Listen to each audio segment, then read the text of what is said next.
I call this sleep study. Last night I had to go have another sleep study. For those of you out there who have had one, you know exactly what happens. So I arrived at the sleep center for my study. They needed to study how I slept and if I snored for sleep apnea. So as soon as I checked in, they took me to a nice room and put wires in my nose, all over my head, arms, legs, and chest to monitor what was happening when I was sleeping. They also gave me a sleeping pill to help me go to sleep. Because I had been diagnosed with sleep apnea 10 years ago, I normally use a CPAP, which is a machine with a hose that you wear at night for continuous positive airway pressure. At the sleep study, they would not let me use my machine because they were testing me to determine if I needed a new one and wanted to observe how I reacted when sleeping. I told them I have a hard time sleeping without it, and they told me the sleep study would not reveal anything if I didn't sleep, and that was what the sleeping pill was for. I then lie down on the bed with all of the wires. They shut off the lights, and I attempted to sleep. Visions and thoughts started right away, and I was transported to my past in a jumbled sort of way. I was in the Navy, on a ship pulling into Hong Kong, a child in an underground fort built by my older brother in South Omaha, a kid on a bicycle that I borrowed from Bernie Yarpy to go down to Karen Edition to see some girls I had a crush on.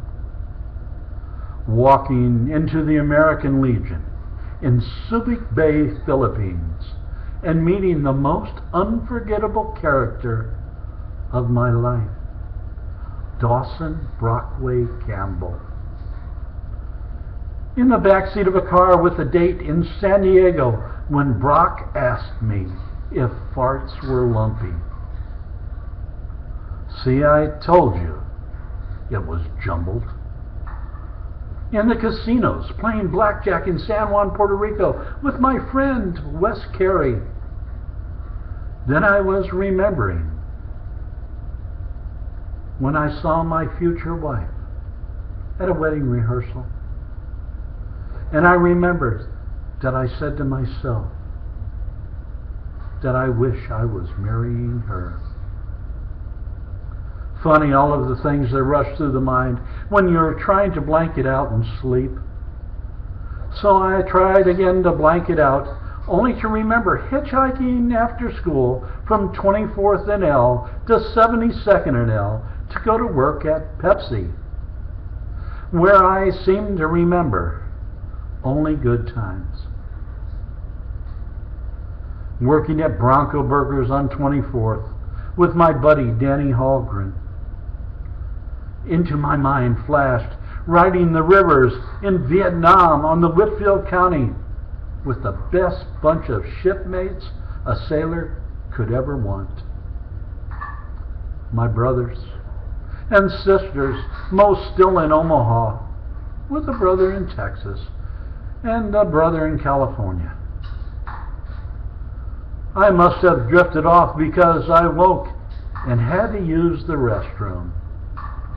After that, I went back to bed and my mind didn't wander as much to the past, but toward the future, and wondering what it would bring, hoping for rainbows, sunshine, and the happiness it would bring. At 5:35 a.m., the technician came in, and I got right out of bed, filled out some paperwork, and was told that the doctor could tell me about the study.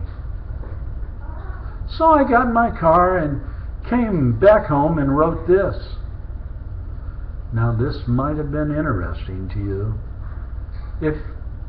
Or if you were bored, then I hope you got some sleep, because I sure didn't last night with the visions and thoughts going through my head.